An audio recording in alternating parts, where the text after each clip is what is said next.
Welcome to another edition of Everyone Loves Wrestling, brought to you by the Spandex Standups podcast. I'm your host, Evan Berke, with my other co-host, Drew Harrison, and today we are joined by our very special guest, Connor Breece, everybody. Thanks for having me, guys. What's up? Man. We got Connor Breece out here, local Nashville comic, and big fan of pro wrestling. Love it. Yeah, every time we're at a mic, without fail, we end up in a circle, and somebody's talking about something, but then eventually it always gets brought up to wrestling. You We're gotta always love talking it. pro wrestling. Love it, And the next thing you know, 45 minutes has passed, and we're still talking about wrestling, and everyone's left, and it's like, oh. Has anyone maybe looked into pro wrestling being the cure for male loneliness? I mean, no, but they I'm just should. saying. It could be. It's not the working cure. yet. No. But no, we see you got the Chris Jericho shirt on, the Dude, Le yeah. Champion. I mean, this is Love an it. AEW Chris Yeah, Jericho. a little bit of the bubbly, yeah. So are you an AEW fan? I've been to 3 of their shows in Nashville. Awesome, I went to one in Municipal when CM Punk was still there, and I'm a CM Punk guy. Okay. So that was huge. That he was building up the dog collar match with him and MJF, which was sick. That's the best thing he did in It AEW, was- man, was him and Oh, MJF. It was awesome. Glad we got to check that out. If MJF never comes to WWE That's it. or doesn't get there while CM Punk's there, Yeah. we at least got that. And if you have Oh, it's HBO awesome. Max, all of those pay-per-views and episodes I might have are to go on back and HBO watch Max. Absolutely, MJF yeah. Punk stuff because Dude, it was check that great. out. Man. It was great. That was the best stipulation I think AEW match has ever done. I mean, it was 5 stars, man. It was awesome No doubt. for sure. And then they had 2 at Bridgestone that were really good too. One was the last one we went to was my dad and I went to Blood and Guts. How was Which that? was awesome. It was sick. I will say, I don't know if you've ever seen a cage match live in person. It's kind of the same deal. It's kind of like hard to see. I mean, it's like, I like it that you're on top of it. That's good for us. But my dad and I went back, watched it at our house, and we were like, oh, I didn't even know they did that. They were doing that in there. So much more of it. Yeah, I couldn't see much. But it was cool. I mean, it was a lot of blood. But I mean, it's. And I'm kind of young because I missed ECW heyday. Okay. So when AEW came around, I was like, this is like me getting my fill of it. Gotcha, A little bit edgier, a little bit. That's fair. Yeah, How so old are you? I love it. I'm 26. Okay. Yeah. So yeah, I'm enjoying it. But of course, WWE is on fire. So AEW's coming back to Nashville Thanksgiving week. There you go. No kidding. I have Yeah. nothing They just against announced AEW. I'm just Yeah. waiting for what. Because to be honest with you, AEW was there at the perfect time when WWE sucked at their storytelling. Yep. So, that's like, I kind of when loved I All Out's AEW, amazing. but now I'm All Out like Texas kind of was amazing. It's crazy, yeah. kind of back with WWE, and I forget a lot. I check in on Dynamite, I check in on Collision, but I'm waiting for that feud to like. I know. Well, and I if thought I'm- we were gonna get it with Osprey and Omega, but they never went that way. Yeah, that's the bad part about taking such big risk, especially those 2 guys. They take such huge risks, and then they get injured, and you're kind of shortening your wrestling career a little Yeah, bit. they're not you here know. for a long time. No, they can't do. And same with Okada. He's great, but he can't do what he used to do either. So God, no. Yeah, his AEW run's been a little flat to me. yeah, I'm sorry. I'm not. No. Hey, I miss him in New Japan. Yeah. And also during the Municipal show at Nashville Municipal Auditorium was still the best AEW show that I went to. The one with Punk on it. I think I went to that show. Yeah, because Danielson was wrestling on that too. Yeah. It was awesome, and it was just like the right High energy. Yeah, and if they fill out the Municipal Arena better, Yeah. as opposed to Bridgestone. Bridgestone, we went, they blocked off the entire 3rd level. It was Yeah. one of those. So Municipal I do filled like they're out. doing the smaller Yeah. arenas. It's more like I like look, man. that. You don't have to be embarrassed by it if that's what fits you right now. That's what fits you right now. Absolutely, yeah. And the funniest thing that happened, Sting was there, which was awesome, but he was fighting somebody through the crowd, and the security forgot to block off my dad. So if you can catch my dad on TV on that episode, he's got like eating chicken fingers and fries, and Sting's like beating the crap out of somebody. My dad's in the back, like trying to eat his fingers. And he's That's like, hilarious, dude. Because I remember in the mid '90s, WWE almost went under. They were at high school. dude, yeah. They were running open house shows trying to get enough matches for Raw. Dude, yeah. So- I remember the stories about that, yeah. And then people were watching WCW, and then the tide turns. So yeah, exactly. I'm 40, so I got to witness the Monday Night Wars as they were happening. So yeah, there was times where WWF sucked, so I went to WCW. Yeah, and then WCW started sucking, so I went back to WWF. It's the same thing. That's kind of how the pendulum's swinging for me. I'm coming back to WWE. Yeah, you see quite a few WCW guys, man. Like if I had my wish, WCW would have survived instead of WWF. But hey, not the time nor the not the invasion. But now we have AEW, which is like WCW coming back. Yeah. It's the Turner product. It's the Turner interpretation. You're right. The parallels are fantastic, and I do enjoy it. I just give me some better storylines. That's my main complaint. They can put on incredible 5-star matches, but the storytelling, you're like, who are we feuding with this week? Mm-hmm. Tony Khan playing with his action figures. Yeah, Tony Khan. Yeah, for good and for bad, he is just the billionaire's dream of I'm putting my live action figures against each other, playing wrestling. So but he's got unlimited funds, so he can keep it going. There you go. So well, Connor, let's take it back to the beginning. Yeah, your first superstar that you were like, that's my guy. It's so stereotypical too, but it's right in my pocket because I just revealed my age, but it is John Cena. There you go. He's watching you. So it is the guy. That's the doctor right there. Were you? I mean, did you watch during Doctor of Thugonomics? Was that when you? I caught him right after. So what year did you get into wrestling? Probably like 08, 09. Okay. So I was 9 years old. So okay, that's perfect. So obviously, I was the target audience for Cena and Jeff Hardy. Those guys. Yeah. Okay. Yeah, I forgot. Man. I know. I'm bigger than Obama. So walk us through those feuds and what you remember about them. And, it's so funny that Hardy's a face because I'm from the same hometown as the Hardys. So, Cameron? Really? More County. Oh, wow. They're on the. We don't talk about Cameron. We don't want to be from Cameron. I started to say, I was like, oh man, they're probably heroes down there. Yeah, not really. Oh. They started that way. To local law enforcement, they're easy targets. They started as heroes to us. But once you have a few, Jeff's great. Once you have a few DUIs, they're like, listen, this is getting old, dude. Jeff's great. Don't run into Matt in public and try to talk to him. Oh man, you should really. I saw him at the gym. I was like, "Hey, what's up, man?" He's like, "Nope," and just kept. I was like, "Cool story, dude." No way. Yeah. But yeah, going back to your question, it's so funny. The people that I love now, I hated as a kid, like Jericho, suit and tie Jericho, hated him. But he was so good because now you can appreciate it, right? I love him. Yeah, I love him now. He can still do it. He's great. Still has great promos. But it's hard for 9-year-old you to be like, yeah, I like the bad guy, dude. Making me mad. Yeah, that bearded punk like messed me up a little bit. He started shaving people's heads. I didn't like that. That's fair. That's fair. But I love him now. So fair enough. He's great. Yeah, and then obviously, Cena. He's just perfect for me. Like when I was growing up, because I got to catch him. Like I hated Randy Orton. Like I caught that feud a lot. So right when WWE turned PG is when my parents were like, "We'll let you." A little bit. That's nice. But I do remember I did watch a few briefly before they went PG, and I hated JBL. That's fair. He showed up in that stupid limo. Yeah, like that comment. And then people would go through the limo. People would always go through and get choked. I cried, I cried because I think they hit one guy, or JBL punched some guy, got in the limo, skirted off, and I was bawling my eyes out. I was like, that's so mean. Dude. Yeah. I got through because I got my mom's approval during like the Hogan Ultimate Warrior Macho Man days. So by the time they got to the Attitude Era, she wasn't checking on me anymore. Nice. So I literally went through puberty and the Attitude Era at the same time. Highly recommend. That is see, I'm a little like, it's nice hearing that people that grew up when that time, like that's awesome, but I'm also like a little jealous because I didn't experience that's fair. The rise but, of it. I mean, with the network and everything, you get to go back and watch whenever. Because I missed your time frame.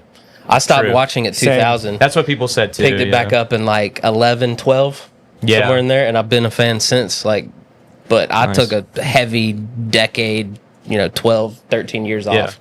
I missed all of Brock Lesnar, missed all of Eddie Guerrero's WWE. See, I remember Brock Cena coming to fruition. I remember Brock People Lesnar already hated Cena by the time I came back. By 2012, I had the Cena. Let's go Cena. Cena sucks. You guys were booing him. I was cheering the loudest for him. That's fair. That's my guy. Yeah. Yeah, like absolutely. I came back in 2014, and that's when like Brock Lesnar had just returned. And Suplex City was starting.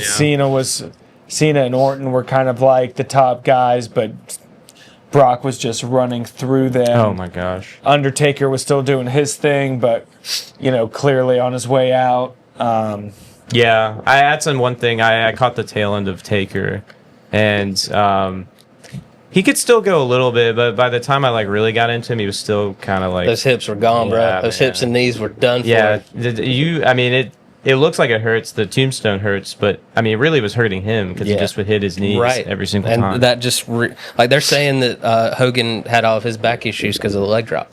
Yeah. He's basically sitting down on plywood. Now I don't know if that story of him going from 6'8" to 6'4" because he picked up Andre the Giant. But isn't that the wrestling stories you love? I love it. I believe that, it because that's the whole appeal of pro wrestling. Is it's got that carny, tall tale, mythical legend vibe about it. You know? Like I love it because it's the same in comedy. You know? Like absolutely. Like, did you hear that dude did 3 hours last night? Like. There's no proof of it. Yeah. When they're like, I remember that I beat him at the Garden. It's like, did you beat him at the Garden? I mean, y'all had a match. Yeah. Y'all had a match. So 6'8" to 6'4", hilarious. Yeah, I'm sure you've heard that. I mean, over years of him deteriorating the cartilage between his vertebrae, might have died at 6'4". You know, like that might have been a thing, but I don't know. So your parents let you start watching. Did they also watch wrestling? My dad's a huge fan. That's awesome. Yeah, absolutely. And we were talking the other night at the Comedy Loft. My dad, he's 55, so he started watching when they got Memphis Wrestling. See, I bet me and your dad could. I bet me and your dad could share wrestling stories. Dude, get him on here. Yeah, he talk all day long. He's a big Jerry Lawler guy. Bill Dundee. I mean, I'm perfectly in the middle of the age of you and your father. Yeah, like, so, you can connect both. But he's also, he's a huge. Did he ever stop watching? Oh yeah, he did. I mean, when I probably started is when he like kind of backed off. Again. Yeah, that's fair. Mean, because he like you. I mean, he's NWO for life. It was tough in 2000, man. Yeah, like because that what got me is the invasion story. Yeah, the thing we wanted. Forever. Oh yeah. Well, you guys WCW versus WWE. That's what we were clamoring for. Yep. And you give us WCW's not even B squad. Like they're C squad. I know. And then you just squash them at every turn. Like that. Yeah. All that angle was for Vince McMahon to absolutely wholeheartedly bury the WCW brand. And for that, I was out. I don't blame you. Yeah. I mean, you guys can probably attest more to that time period, but everything I've heard and what you guys have told me and what people older than me have told me, like my dad, is just like you said, it was just a disaster. Yeah, just poorly executed. Yeah, I mean they had Booker T going against like Chuck Palumbo, and it's like, and we were already done. Like the end of WCW broke our heart, and then to see what once WWE didn't have any competition, to see what they were putting out. That's what I kind of gave up on wrestling, period. Like, I didn't go to TNA. I just gave up on pro wrestling for a little bit. Because most people I've heard that quit on WWE, like guys around your age, they moved to TNA because it's like, okay, this is a little bit like... It was WCW, It's like AEW now. It's like, oh, this is a little bit edgier. Yeah. These guys are doing more stuff. They upset me so much, I gave up completely. Like, TNA got me back into pro wrestling, and to be honest with you, Ring of Honor got me back. That was cool. The what? The 6 posts or whatever? Oh, yeah. Ring of Honor got me back into pro wrestling. I had to go to the indies to get me hyped about pro wrestling again. Yeah. I see, again, I was too young for that time, but looking back, I was like, I can see the appeal. It's like grittier. Yeah. I've never watched Ring of Honor. Like, what is it? It's what, you remember gold and black NXT? Yeah. Yeah. That was what Ring of Honor was. But is it still that? No. It's NXT for AEW now. AEW's bought it. So like the it's literally the mind. It's the people. It's the overflow of AEW. They don't have storyline. What's his name? The kid that they loved super early, Sammy Guevara. He's in Ring of Honor. Got it. Him and Dustin Rhodes were the tag team champions. They were till Dustin had to get double knee replacement. Yeah. Actually, I think they still weren't they? He double crossed him. Didn't Sammy? Oh yeah. Double cross him. I thought he did. All in Texas was so good. It was good, dude. God, so good. I like. See that was probably the best, one of the best produced events they've ever put on in terms of storylines, promo packages, the set design, like everything. I bought it, and I still go back and watch it because the matches are so good. Those are the only AEW pay-per-views that I'll buy as the all-in ones. The two they did at Wembley, and then the one in Texas, in Arlington. I totally agree. I mean, when it matters, they can, for the most part, stick the landing. So all in is their WrestleMania. Yeah, pretty much. And All Out is their what? SummerSlam? Yeah, it's weird that they're like a week apart or something like that. I think. Oh, are they? I think they're like really close together. I'm glad AEW stopped doing that. That's what got me for a little bit, is when they would name every Wednesday show a new thing. And I'm Rampage. like, what is going on? Grand Slam. Destruction. They're like Spring Break Bash. Like, what? It's the sponsor of like Game of Thrones was sponsoring one time, so it was like the winter is coming. And yeah, dude, I hate I mean, like I just said it, Blood and Guts, like that was a sponsored one. Yeah. So it was a lot. Just have a pay-per-view, a PLE, and just do your normal weekly television show. All right, that's all we ask. So when you got a friend that doesn't like wrestling, and you got one match to show him, That's a good one. what match would you take him to? What match are you like? Hey, if you watch this promo, and this match, you will understand wrestling, and you will understand in the 80s promo. why this is great. Or not what match are you kind of going back being like, this is one of the greatest stories ever told? The joke answer is the zombie match with Damian Priest, but no, like you got to check this out. Yeah, no, for real. To show them how absurd pro wrestling could be. Yeah, the silliness of it, Doink the Clown, and all those guys. But in all seriousness, like even before my time, I went back and watched it. Like I've watched it multiple times now, but Stone Cold versus Bret Hart, WrestleMania 13. That's one I would show anybody and be like, this is what you want. This is pulled off a double turn since. That is what you want. The drama, the passion, the grittiness, the aggression. Like two men that look like they legitimately wanted to tear each other apart. I mean, you don't see it anymore. Bret Hart to this day, I think, still throws the best punch. I mean, he when he throws punches, I mean, it looks like he's laying him in. I am not. And people the biggest, say he doesn't even hit him, and I'm like, that's awesome. I'm not the biggest Bret Hart fan, but I will give you that. I will give you. He throws the prettiest punch. He throws the prettiest punch. Yeah, see, and those two were even before my time. Prettiest punch. Ric Flair would agree. Yeah, really, the chops. No, but no, I'm not either. I totally agree. I mean, again, those two were before my time, and I'm still like, I think this is the best match that I would at least show somebody. So that's interesting, because I usually see CM Punk fans and Bret Hart fans go hand in hand. Like you're usually, if you're one, you're usually fan. The other. So that's interesting. And you might be the first Punk fan I met that's like, I don't really care about Bret Hart. No, well, it's just, I mean, he's a pretty grumpy guy, but that's fair. No, I mean, it's Goldberg's fault. Okay? Yeah. Hey, don't speak ill of Goldberg.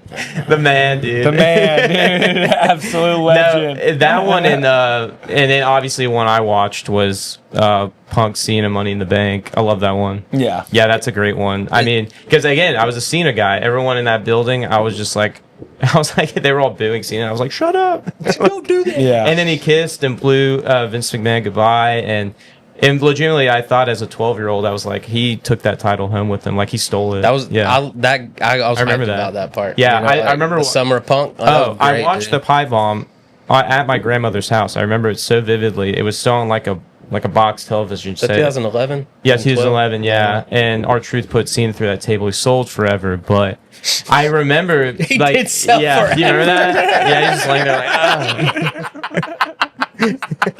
Like you gotta lay on this table the whole time, dude, right? Oh my! But that's a moment where they blurred the lines of like, especially when you're 12, you're like, I don't know if this is real or not. Right. When he's saying, I hope Vince McMahon dies, and maybe it'll be better, but it won't be, because he'll be taken over by his idiot son-in-law and the rest of his stupid family. And I was like, oh my gosh, this guy's the worst human being. Like, that's horrible. But that's a match, Money in the Bank. It's who he felt. It's how he felt. Absolutely. You know? And so then he went to Money in the Bank. I'm like, how could you guys be cheering for this guy? But that's like the perfect moment in time. Like when you're 12, you're the most impressionable. And so that match for sure, I was like locked in. It was like the Super Bowl. I was like, I'm on the edge of my seat. Yeah. So now, have you been a fan since you started, or did you take a break? Has there times I took a break, probably kind of in college. But then when I was in college, my junior year is when they announced AEW. And so realistically, I mean, AEW is kind of like what got me back in.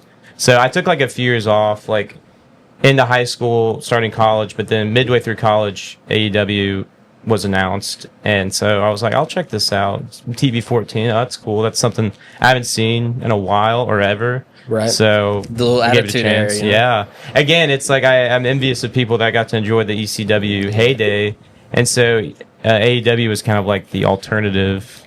Especially, I mean, like you guys said earlier, it was especially during that time WWE was historically not doing very well, so more people were willing to check out AEW. I mean, I loved AEW. I was working for TMZ at the time. I mean, I started watching WWE again probably like 2016, 2017. And yeah, I was like, I'm sorry. What is going on here? Right. But like, I was still like, so like, I loved what the product was becoming, but I was still like, what is going on here? It was slow, right? But then they kept doing these little things. I mean, really what got me back was like Brock Lesnar coming back, and then after that it was Goldberg coming back, then it was Ronda Rousey joining, and then I was like women's revolution, and I'm like, I'm here. Absolutely. But yeah, when AEW first started, like the WWE product was so bad. Yeah.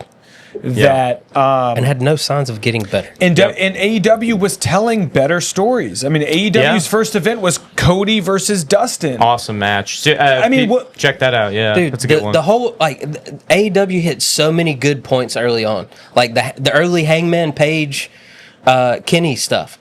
And the main event was Kenny Omega versus Chris Jericho. Like, awesome. A tale as old as time. I even agree putting the title on Jericho was the right call to give it legitimacy. They did so much stuff right. That first year of AEW was done so well. Oh my gosh. That it really, I mean, WWE, I thought WWE was going to go under.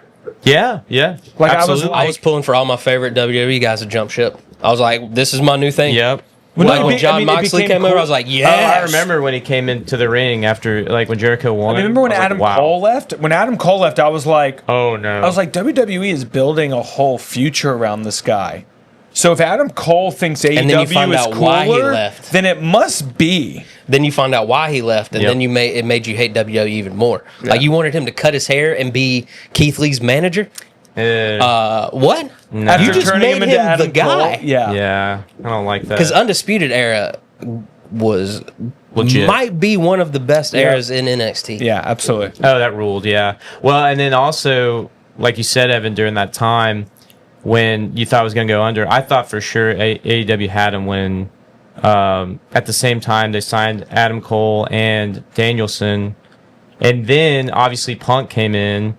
Sold out the Allstate Arena on a rumor, and that was in itself insane. And it's still like the highest viewed video on their YouTube page. And you were seeing what they were doing in Wembley. Yeah, like, man, these guys are taking Wembley over. Was huge. That was awesome. And I love MJF. I love him. Yeah, he's one of my favorites. To me, AEW, MJF absolutely. is transcended. Now I'm pulling for him to jump shit. He's great. And I take that character to any business. Absolutely. But to be fair, change nothing. I love AEW for the Ospreys. Oh yeah, and the Kenny Omegas. Yep. MJF belongs in WWE. He totally belongs. Absolutely. I hope he jumps ship. That character, I really do. His ring work, his style needs to be going head to head with Cody Rhodes. At this point, needs to be our next. Well, they did in AEW. And you need MJF teaming up with Paul Heyman, bro. Are you, dude? Oh my, dude! I just got so hyped at the possibility of that. I mean, because MJF to me is the future of pro wrestling. Immediately coming into MJF versus WWE, Logan feuding Paul. with Cody, with Heyman in his corner. Dude, that's great too. Paul Heyman. Logan Paul. I mean, that's the whole reason. I mean, because he's so good on the mic, and he brings out. I mean, he's like a John Cena, where even right now, at such a young age, like MJF is as good at bringing out the best mic work in his opponent as John Cena currently is. Like John Cena wasn't always like that. No, John Cena became that. You know, absolutely. like especially when he said Roman Reigns, it's a promo, kid. You may want to learn to. I remember watching that too. Yeah, but I mean, like. He wasn't always like that, but MJF is like that as like a from day one. He got it. Yeah, he's so natural. I just love MJF because he's got that old school vibe about him that he is always in character. Oh, he doesn't care where you see him. He is going to be MJF. Yeah, absolutely. Yeah, love it. He is just 100% him. And he's every time we go to those AEW shows, he's always the best part. Like everyone always gets out of their seat for MJF, like just because you just want to hear like what he's gonna do, what he's gonna say. I mean, just a guy like that doesn't come along very often. Where you got people like tuning into his segment to see, maybe this has got me interested. If anything else, this is the segment of the show that I want to watch because of this guy. Because you just know it's the highlight of the show. Absolutely, he is. Yeah, I still will. I've kind of tapered off a little bit from AEW, but anything MJF is doing, I'm like, all right, I'll check out whatever's happening. Jericho made a good point recently on a podcast. Having AEW around is good. Like, I don't want any, like, I'm not a WWE loyalist to where I want AEW to go away. Having the two companies is necessary. It's amazing. I don't want, like, when Ospreay was coming up as a free agent, I didn't want him to come to WWE because certain characters fit certain things. I used to get so depressed every time a wrestler got cut from WWE. Mm-hmm. Now, I don't. Because I know that they're killing it, dude. Well, I know that there is a place for them. Like the world of professional wrestling now is so in such good shape that Enzo Amore is banking is a bankable star on the indies. You know what I mean? Like that's the W. My gosh. Like, dude, so it's one of those things that's like AEW and these places existing. It is good for business, and then putting on amazing events. Even if it's once or twice a year, it gave WWE the kick in the ass to get better. And honestly, people, because they're the worst when they don't have competition. I mean, look at Aleister Black.